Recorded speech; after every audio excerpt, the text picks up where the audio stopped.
Hello there and welcome to another Stompy 51 miniature adventure.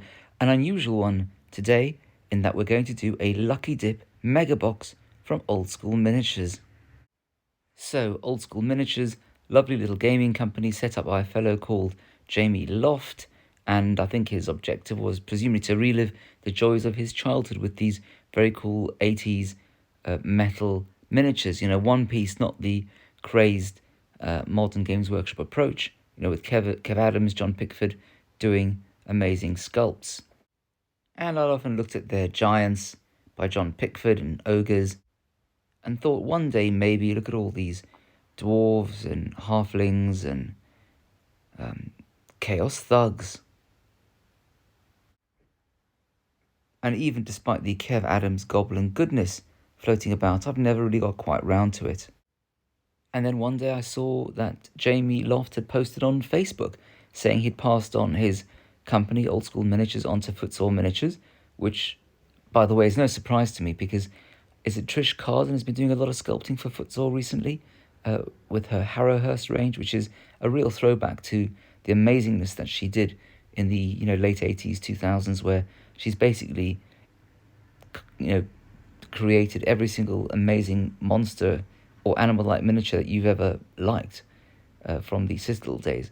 Anyway, so he said, but I'm stuck with all the stock in my garage, 1,500 to 2,500 miniatures, and I one day I'll take them to Nottingham, presumably to Footsore, but for now I'm just lumbered with them, dead stock. And so if anyone wants a Lucky Dip box at really good value, you can't guarantee what you'll get, but see what you get.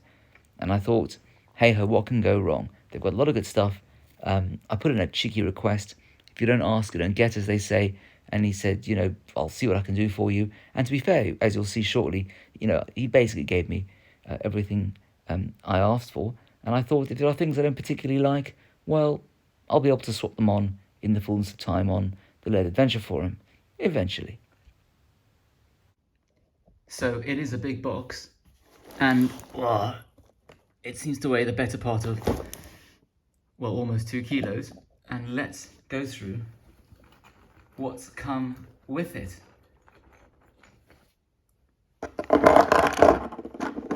So let's have a look at the various bits and pieces. So this is a heavy, chunky chappy in a very kind of 80s style. I'm not sure it's my kind of thing, but to be fair, that kind of clarity of sculpting to my mind only really came in the 90s, and this is an intentional faux 80s miniature. This is some kind of futuristic chaos dwarf hobgoblin, again in a very impressive, that is in a 1990s style, and I do like the look of it. I have a feeling is it JC on Facebook, Red Nebula, I think they sculpted these. What's this? This is some kind of crazed little goblin with a paintbrush and palette, so I think I'm not going to keep that either. Some kind of resin troll-like creature, which again looks very 80s, and although I think it would paint up all right, it strikes me as not the kind of precise level of sculpting that I'm after, albeit the face does look quite characterful in its way. Resin dwarf, not my thing. Some kind of thrilling tales pug pilot with his little pistol. Looks like he's been fighting the Battle of Britain. It's the nodding dog from the Churchill Insurance. Some kind of zombie, puffed up zombie sheep, and that, I can't tell exactly what that is. It's some kind of nurgling holding a top hat with some kind of whip inside it. I've forgotten the name of that character from Star Wars, but this is some kind of faux take on him. He seems to be holding a coffee with a lot of whipped cream in it. Another one of those JC hobgoblins. Some kind of nurgling monster with little Tyrannosaurus Rex little arms and tentacles. Another zombie sheep, little dancing and ogling on a ball of something spilling bilious pus, no doubt. Some kind of undead dwarf knight. Some kind of undead dwarf king. Again, there's like a beautiful essence and character in some of these, but I'm after that 1990s level of sculpting goodness. Another one of those big chunky robots. I mean, he is properly heavy. He lands in your hand, you have a problem.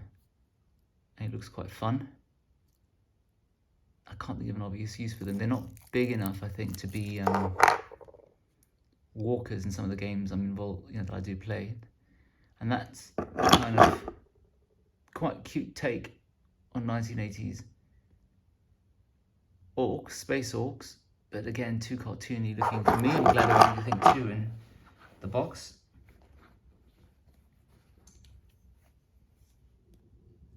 Another one of those space orcs, and again, why couldn't they have had more drum banging in the future, the grim dark future?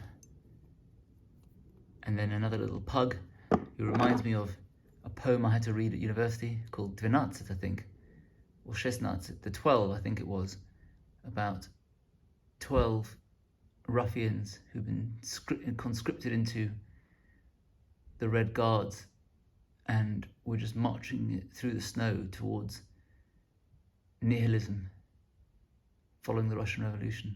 Oh well, again, I don't think I need him. And then let's see what else there is. Oh, there's loads of stuff in here. Some kind of space frog with a huge brain. I'm not going to bother unboxing him, but I'm not going to keep him either.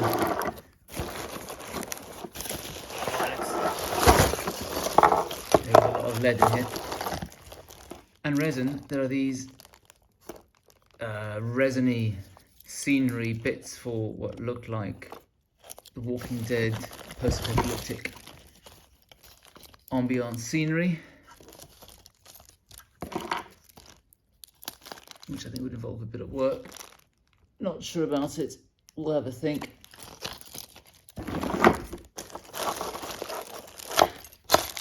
And then these are, I suppose, while I keep them, some kind of giant pig who looks like he's from Teenage Mutant Ninja Turtles, and again a very heavy piece of lead, and that's probably a 32mm miniature, so he's quite chunky, and he's some kind of post-apocalyptic half human, half cyborg type. And one of his friends, he strikes me as worth keeping as a bodyguard or some such. Not sure about him, so I think he can go. We've got these 4 ghouly ghouls, although I'm not sure if they're ghouly ghouls or some kind of swamp people. No obvious need for them. We've got these quite nasty looking half tech, half nurgly plague looking people. I can think of all manner of things that they could be used for, and they are chunky, if you imagine that's the size of a dwarf. On the subject of which, that's an undead dwarf, and I think a pretty good one. That's a little screaming halfling holding a piggy, and we might laugh at him, but would you want to be the piggy? We've got some kind of futuristic bloke who's a hero stuck in, from the 25th century, stuck in the 70s.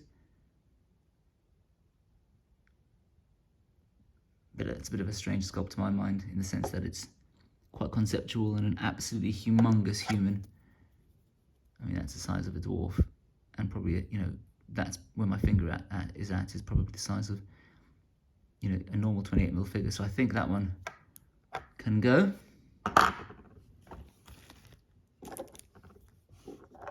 We've got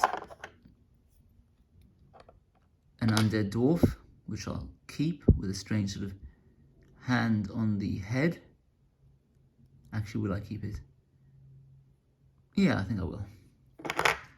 Some kind of wise looking troll-like creature with one eye and a wizened stick and a wizened beard. I think we can find use for that. Another undead dwarf holding the head of another undead dwarf.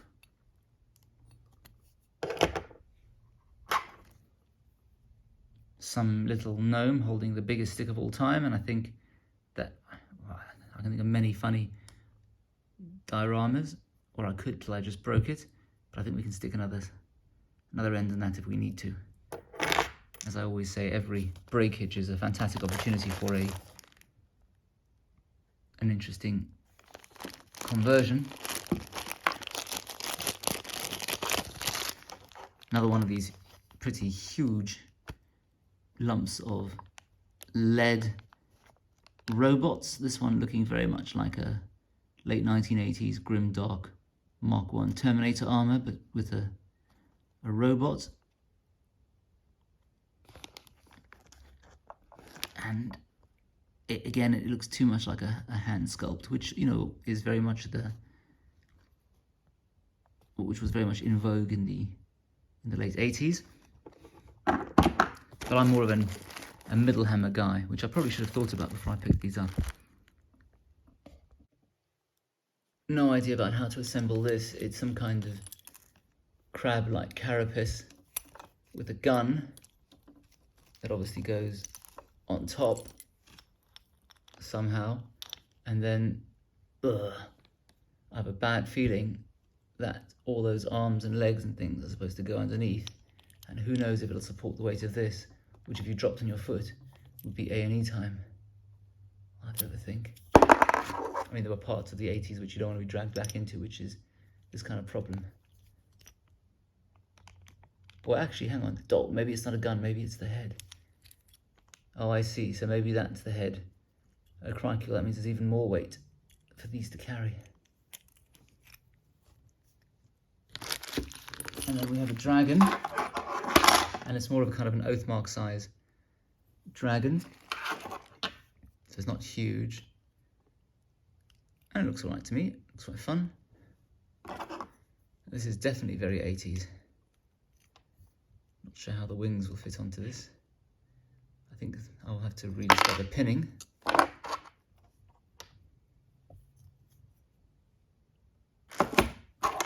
And there's a little halfling fighter who's there to slay the dragon. Yeah, I'll keep him. We've got some, is it John Pickford sculpts, I think. He looks all right, albeit I couldn't find any long stick or anything for him to be holding, but I'm sure I can work something out. And then there's another kind of old school scale giant who does seem to have a little stick to be holding. I'm not sure how that works. Oh dear. Well, I'll have to, that's what green stuff's for, I guess. But he seems to be just about all right. And in terms of scale, I mean, it's kind of, again, 1980s scale. So that's a very big human. So he's not really a giant. He's just a kind of a small giant. And this is a kind of John Blanche horrible type. Figment of the distorted imagination that doesn't really appeal to me. It's a fat, bloated thing with cables going into flesh and a plasma gun sort of sticking out of his mouth, which just seems a bit silly, but will appeal to the mind of some. Some kind of berserker evil dwarf. A grumpy little halfling with a beautiful hat, which I'll keep. And his little nightstick threatening to beat anyone who steals his lunch. A better armoured little halfling dressed in full-blown late Saxon being attacked by the Normans type armour and hat. A less well equipped halfling, presumably in the militia. I'm sure we can find some. Get in focus, you little fella. I'm sure we can find some use for him. Something screaming out Night Goblin. Is it Brian Froud? I can't remember. The guy who did Labyrinth. So this is a two-headed horror with kind of carrots for a nose. And again, I think not really my thing, but I can imagine in all the miniature agnostic games, knocked out by Osprey Games, you know, those kind of dark horror 19th century type games, this would be pretty good for. Something meandering the Carpathians at night. Say goodbye to your neck. Right. And then this guy, I think is the last piece, which is some kind of robot, which I suspect will need some real pinning to get those arms to work. So thank you for that, Jamie, for having a good rummage around your garage and getting me plenty of the stuff that I was after. Lots of it I will keep.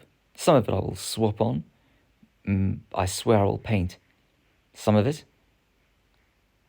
And I hope all goes well with your health. On which note, I think we'll leave it there. Thank you very much for watching to the end. Please do like, comment and subscribe. Particularly comment. I'd be very interested in hearing what your views are on these various miniatures and whether you make more or less of them than I do, or interesting ideas for dioramas or conversions. Keep well, keep safe, and I hope to see you all soon. It'll probably be orcs next.